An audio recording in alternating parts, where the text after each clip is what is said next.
Hey guys, what's going on? APL here, and I thought I would do something a little bit unorthodox. I thought I would record an old school commentary. Yeah, commentary back in the old good days of YouTube before YouTube went into the shitter. The absolute shitter. Because my god, nowadays YouTube is awful. Oh, wait, I'm sorry. I was just jumping on the bandwagon of what everyone says, right? The past is always better than the present. I think we can all agree that that is the typical sentiment. Sentiment, not sediment. Sediment's what's actually at the bottom of a pool or something like that. I think so. Yeah, I'm right on that. Um, but no, I thought I would do like a legit commentary, just kind of talking a little bit about what's been going on with me. If any of you care, I realize that's incredibly self-indulgent. I struggle with this YouTube thing in a couple different ways. I love the fact that I can upload a video of whatever the fuck I want and share it with people. And generally, people enjoy it. I try to upload things that I enjoy, and I think that usually shows on my channel, like of me just fucking lip syncing a song, or uploading a Counter Strike clip, or uploading a live commentary. I have never been one, at least in the last year or two, to upload stuff that's necessarily popular. I don't upload Call of Duty. I did back in the day when that was hot because I was interested in that, and that's what I was into.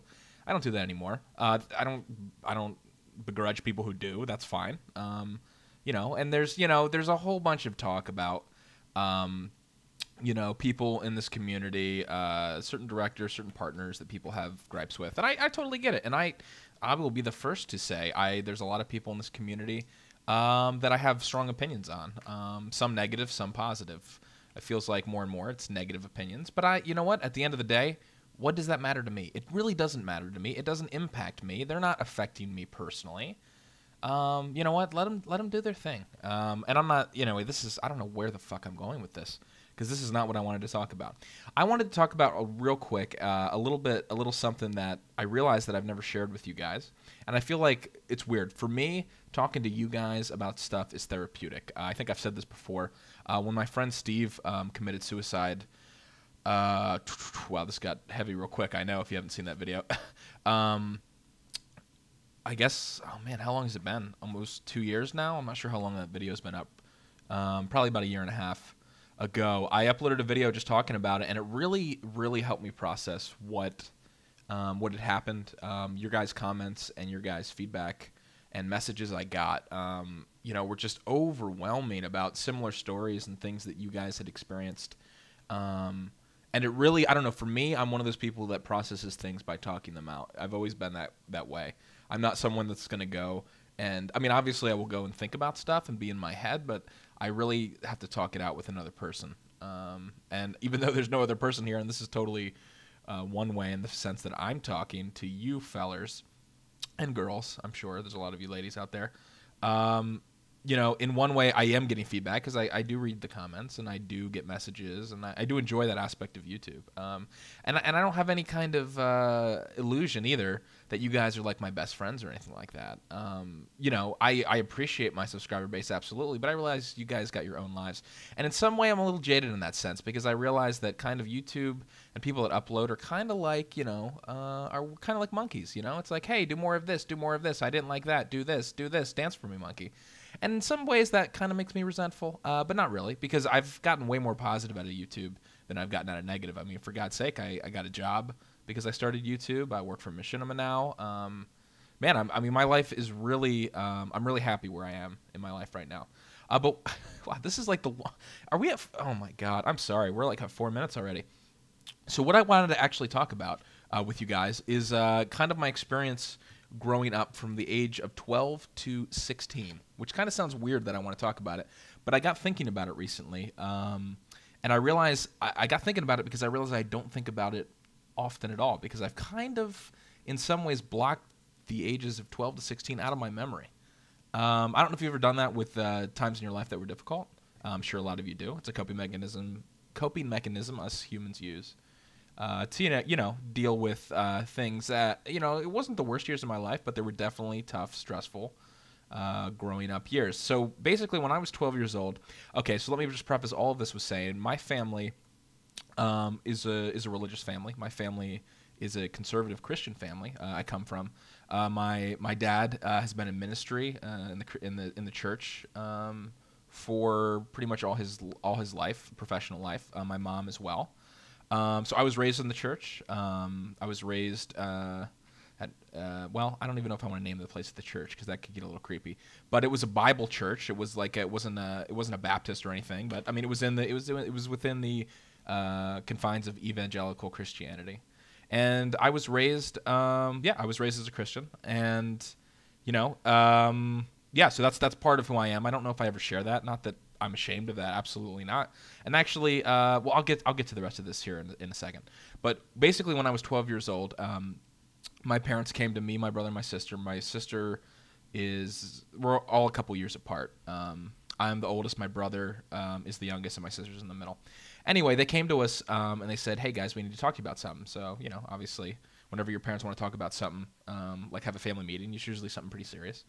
So we got together. My parents said, "Listen, I'm feeling like we are being called to go to, this is a Christian thing. We're being called to go to South America. We're being called to go to this country called Guyana, South America, and be missionaries.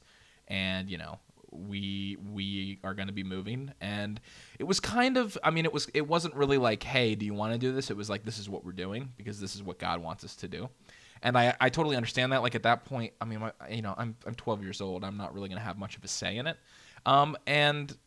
Initially I was really excited because I'm 12 years old. I don't know any better. I'm excited to like go to another country, and I didn't really realize all of what that would entail. We would be there for 4 years. So, like I said, I was there from the ages of 12 to 16. And I spent some of my most formative years in my teens in a third world country in South America. It's actually the only English-speaking country in South America. Guyana, you can look it up. It was formerly British Guiana. It was formerly a British colony. They got their independence, I think, in 1960 something, if I recall. And but it's an extremely poor country. It's more Caribbean in flavor than it is in when you generally think of South America. It's much more similar, I would say, to somewhere like Jamaica and stuff like that, just in the flavor of it. It's a very Caribbean feel. It has a very Caribbean feel to the country. Anyway, so we moved, and we moved to South America. So I went from living in a nice little quiet neighborhood in Lancaster, Pennsylvania, to within, I guess it was 6 months, maybe less. Yeah, about 6 months, to living in Guyana, South America, in a third world country, and not even in the city, but in the suburbs, basically, in the small villages, where we're talking extreme poverty. Excuse me. We're talking shacks. We're talking people living on dollars, basically dollars a week. $20 a week to get by and feed families, $20-$30. So it was an absolute culture shock. And I realized that that part of my life is something that I'm in kind of odd ways I have totally tried to erase from my memory. And I don't know why, because I had some amazing years actually in Guyana. The experience I wouldn't change for the world. If you guys ever get an opportunity to live in another country, or move around or experience other cultures and stuff like that, it definitely is tough. I'm not going to kid you. I definitely had some really rough times. You basically go from being, like I said, in white America to being in South America, in a country, the only thing they speak English, quote unquote, and that's definitely in giant quotation marks because they speak Creolese, which is a form of English. It's English, but it's very, very difficult to understand. So when you go there, go to the airport, you'd be like, I don't know what you said to me. I have zero idea. And so that definitely took some time to adjust to, and even in 4 years, I didn't really always understand people. But yeah, I realize this is almost 10 minutes already, so I don't really know where I'm going with this, other than that I kind of wanted to share that with you guys and give you guys a little perspective, because I always have felt different, to be honest, from that experience. I have always felt that somehow, tainted is totally the wrong word, but has kind of set me apart in a little bit, in a different way. Not like, oh, hey, I lived overseas, it set me apart. No, not like that. More in the sense of in my mind. I always kind of feel like my perspective always tends to be a little bit different. Now, obviously, as I've kind of reacclimated when I moved back in the States when I was 16, so I've been here for 9 years. I've been back. So that kind of changed, and I've kind of reacclimated into American society. But my God, do I have some stories I could tell you guys about living in Guyana, South America. So yeah, if you anyway, I don't know why I wanted to tell you this. Like, I guess like I said, I wanted to verbally process what happened, and I think part of the reason as well that this kind of came up is when we were back in the States when I guess I graduated high school and I was in college. At one point, my parents took me out to dinner, and you know, it was weird because my parents usually they just took me, not my brother and sister, and I kind of like didn't really know what was going on, and they ended up saying, hey, you know, we really do you hate, like they opened with this question. I don't know how you answer this to your parents, but my parents said, hey, do you hate us? And I was just so like taken aback because I don't hate my parents by any means. I actually am very lucky. I'm very lucky to have. I mean, I really do have an amazing family life and amazing parents. But I was just like, no, I don't hate you. And they just felt extremely guilty for having brought our family, you know, to a third world country, and because they realized a lot of the sacrifices that were made on the part of us as kids, you know, and things you don't really realize when you're a kid.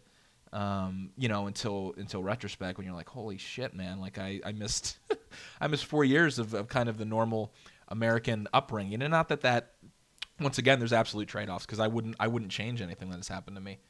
And in some ways I'm really lucky for it. But so, you know, I was like, no, I don't hate you guys. I mean, I definitely I realized though they really wanted me to go and see and kind of talk it out with the psychologist. In some ways, and I actually did, and it was really helpful. I know some people are like, oh, you don't need psychologists. For me, it was helpful because, like I said, I'm a person that processes things verbally. And yeah, anyway, I did that, and that was helpful, and it really helped me kind of deal with some of the issues and things that had happened while I lived overseas, and, you know, trying to grow up, because puberty's hard enough, man, and then going through puberty in a country where you basically don't know anyone. You're in the minority. You're a total minority. I'll tell you, it's given me some perspective on being a minority, because you're like the only white person in an entire village of thousands and thousands of people, and people remind you of that all the time. So that's an interesting perspective as well. But yeah, and anyway, so I just wanted to share that because I feel like that's something that for some reason I am unduly, like, for no reason, I'm ashamed of that fact sometimes. And I don't know why, and I shouldn't be. I don't know if it's because it has the religious connotations to it. To be honest, I'm just kind of spitballing right now as I tell you this. Maybe that's part of it. And as far as where do I stand, like, hey, you know, you were raised a Christian. You know, I mean, guys, I accepted Jesus into my heart when I was growing up. You know, where do I stand on that now? I am, I would say right now I'm probably an agnostic is where I would say I stand right now. And there are some things that I saw while I was in South America, I mean, that are just defy explanation, totally defy explanation. I mean, I've seen, you know, some people are going to say, yeah, okay. You know, because I realize that there's people that don't believe in the spirit world and all that kind of stuff, or that it's all in your head, and I haven't decided yet either. But I've seen some stuff that have been like, I don't care what you believe, that is not of this world. And I think part of the reason that is in poor countries and third world countries is everyone basically believes in gods and God, and there's no question. Is like there's no atheists in a third world country. I'll tell you that much, which is interesting. Anyway, so I'm sorry, I'm like totally rambling. But anyway, yeah, so maybe I'll share some stories about some of the stuff that happened to me while I was there. I feel like it could be good for me and maybe interesting for you. I don't know. And yeah, I mean, like I said, I have an absolute amazing relationship with my family. I've talked to my father. That was actually one of the big things I actually did when it's fucking. I can't believe I'm actually getting emotional about this, but it was like the biggest looming cloud over my head when I came out to California to tell my dad that I don't know what I believe. You know, I don't know what I believe. I don't know what to think about, you know, about God. And frankly, it's not my faith. And I feel like I've always kind of adopted it because I was supposed to. And I was supposed to believe, and I've never felt anything And I told this to my dad, who absolutely came out of. My dad grew up not a Christian. My dad grew up in a really horrible family situation. My dad's father committed suicide when he was only he was in like 13 or 14 years old. My dad came to faith from nothing, from basically an agnostic and atheist upbringing, and his life has totally changed since becoming a Christian, and that's something I can't discount. I can't discount it, and that's something that always kind of haunts me in the back of my mind when I do have, because I'm going to be honest, I'm not set on maybe I won't be an agnostic forever. You know what? Maybe I don't know. I'm leaving it open, and right now it's kind of more of a mode of searching. I can't believe I'm still talking right now. This is like almost 15 minutes, but fuck it. But yeah, and my dad, and same thing with my mom. Both of them, whatever, quote unquote, found Jesus, became Christians, and I mean their lives totally changed, and for the better for them, absolutely for the better. And I know, I can't discount that, and that's a reality. And my dad, when I told him, zero judgment. Totally accepted me, and that was amazing. That was absolutely amazing. I can't tell you. I didn't know if I didn't know what would happen, to be honest. I didn't think. I mean, I know my dad, and I know my dad is a really loving person, but I didn't know if that was what was going to occur. I'd worked up so much in my mind. And it became like this huge deal to just tell him, and I did, and he was totally accepting, and basically said, that's absolutely something you have to come to on your own. Your faith has to be your own if you do decide to take that path. It's not anything that I want you to feel that is forced on you. You have to choose for yourself, and I knew that for a long time.